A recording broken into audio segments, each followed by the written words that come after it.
Sony has just announced the ZV-1 Mark II, and when I first saw this email in my inbox, I thought, this is it. Sony have finally released the camera that we wanted all along. I remember back when the ZV-E10 was released, and my first reaction to that was really, I was just disappointed because what I wanted from the ZV-1 2, or another installment in the ZV series, was basically the ZV-1 but improved. And what we got instead was an interchangeable lens camera, which is, it's good in its own way, but it's not what I wanted from the ZV product range. And I know what I want sounds ridiculous. Sony isn't making cameras for me, but I do know that when the ZV-E10 came out, what people were expecting was an improvement on the ZV-1. But now we have a new camera in town, the Sony ZV-1 Mark II, and it aims to solve some of the major problems that came with the ZV-1. But does it actually solve any of those problems from the ZV-1? In my opinion, it doesn't, and we'll be going over why in this video. So besides the new lens on the ZV-1 Mark II, we don't really get any big improvements. We still get 4K at 30 FPS, which in my opinion is a disappointment. This is a camera aimed at vloggers or content creators or whoever Sony wants to market this to, but we don't get 4K 60, which I think for this kind of content that people are making is pretty much a necessity in 2023. We also don't get 10-bit recording, even though we've got S-Log 2 and 3 on the ZV-1 now, which kind of doesn't make much sense to me because those profiles really benefit from 10-bit recording. If you're using 8-bit, sure, you're going to get maybe a little bit more leverage in post when you do color corrections, but really you want 10-bit if you're going to take advantage of S-Log 2 and 3. You also get the Cine vlog mode, which in my opinion is super gimmicky. This was debuted on the ZV-E1, I think, but honestly, all it does is this. This is what it does to your video. And this isn't normal for 16:9 video anyway. So when you see movies and they're widescreen, that's because they're filmed on anamorphic lenses usually, and they're stretched. And I think the ratio is 2:3:5 to 1, which is normal for movies. But they don't just slap black bars on. There's black bars because there's literally no video there. It's that wide. So I don't know why Sony have added this. It's not really a premium effect. It doesn't look good in my opinion. I'm sure there's plenty of people buying this camera though that will like to use this feature, but you can just put this on in editing as you've seen. This is just really easy to do in post anyway. But anyway, I digress. Let's circle back to the big improvement on the ZV-1 Mark II, and that is the 18 to 50mm lens.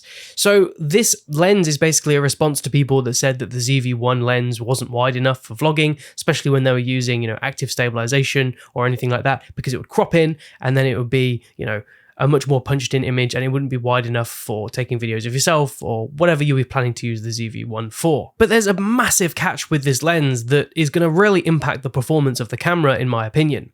So firstly, on the ZV-1, what we got was an equivalent of a 24 to 70 lens. And this was great, and having that extra reach, 70mm, was fantastic. And I used it a lot when I was using the ZV-1. Instead, now we get a maximum focal length of 50mm, which, to be honest, I don't really think is enough in a camera like this where you can't change the lenses and you're limited to whatever lens you get on the camera. At least on the ZV-1, you've got that 24 to 70 focal range equivalent, which is essentially what you get on, zoom lenses that you can buy for the Sony a7 III, a7 IV, and so on.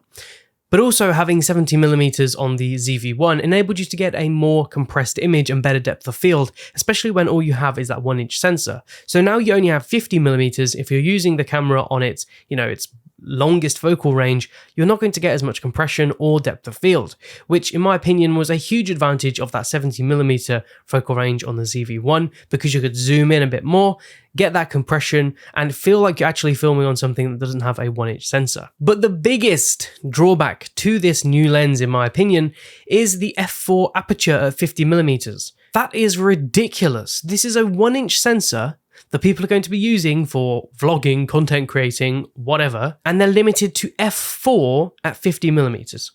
Now, to break this down, for those of you who may not be, super camera savvy, on the ZV-1, we had an f1.8 to f2.8 lens. Now this is fine on a 1-inch sensor. Obviously when you get to 70mm, you will notice a difference in the image, because what happens is as your aperture narrows as you're going from 1.8 to 2.8, the image gets darker. Now 1.8 to 2.8 is a big difference, but nowhere near as big as 1.8 to f4. So to make this really simple, here's a visual difference between f2.8 and f4, and I've exposed this image for f2.8 so you can see the difference in brightness.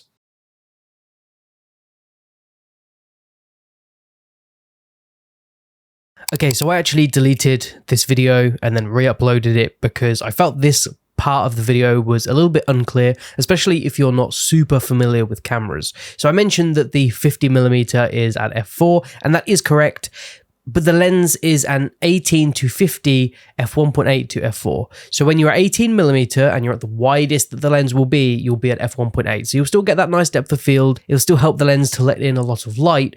But then when you zoom in to 50mm, you will be at f4. Now, the aperture will change incrementally as you zoom in. So for example, when you're at 35mm, it may be f2.8, I don't know, but it might be something like that. Now, what you need to think about as someone potentially buying this camera is, are you going to use it at 50mm?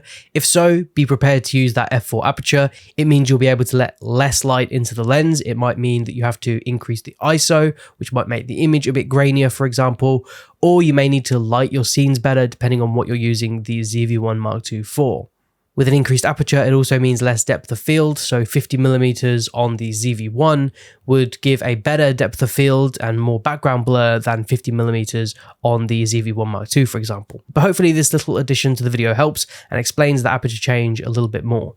So I'm really sort of confused as to why Sony thought that this was a good idea for what is meant to be now their flagship vlogging camera. Offering an f4 aperture just seems absolutely ridiculous on a lens that you can't actually take off the camera. And in my opinion, if you have the Sony ZV-1 and maybe you've got yourself one of those wide angle lens adapters, there's literally zero reason to get the ZV-1 Mark II.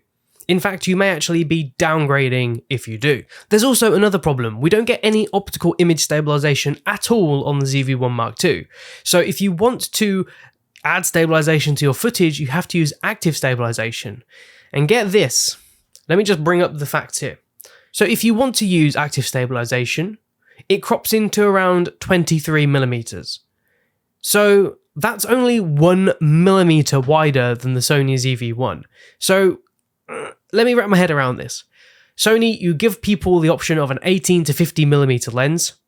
Great, we get a bit of a wider lens, but we lose some of the zoom range. But then you get rid of optical image stabilization and people can only use active stabilization, and then they're capped at 23mm focal length anyway because of the crop. So essentially you've got the ZV-1, which is a 24 to 70mm lens, and then you've got the ZV-1 Mark II, which is a 23 to 50mm lens if you want to use active stabilization. Make it make sense. It doesn't. It's impossible to make sense of because this decision is ridiculous. Why could we not have had like a 16 to 70? Surely you can make that. You've made cameras with ridiculous zoom ranges before. Why can we not have this on a ZV camera? What's going on? So is the ZV-1 Mark II actually any better than the ZV-1? Well, based on what I've seen so far, I really don't think it's an upgrade. I think you're better off just sticking with the ZV-1 if you've already got it. And if for whatever reason you need that little bit extra focal range, maybe go for the Sony ZV-1 Mark II, but just remember that you're going to lose focal range on the zoom. And that's just the sacrifice you're going to have to accept if you want a few extra millimeters on the wide end. But I can't really give like a final verdict on this camera because I don't have it. I would love to have actually tested this. Sony, send me some stuff, please. I'd love to actually give some honest opinions on your products. Unfortunately, they don't send me anything. There's probably a reason for that. But if I did have it, I could give you guys more of a well-rounded review of the product. But honestly, from a sort of initial impressions perspective, I don't think this is much of an upgrade to the ZV-1. And if you have the ZV-1 already and you're thinking of upgrading to the ZV-1 Mark II, just wait a while. Wait to see the actual, real reviews as they come out and not just the sort of placements that Sony puts with their, content creators that make reviews and overview videos of products. Wait to see the actual general opinion of what this camera is and what it can do.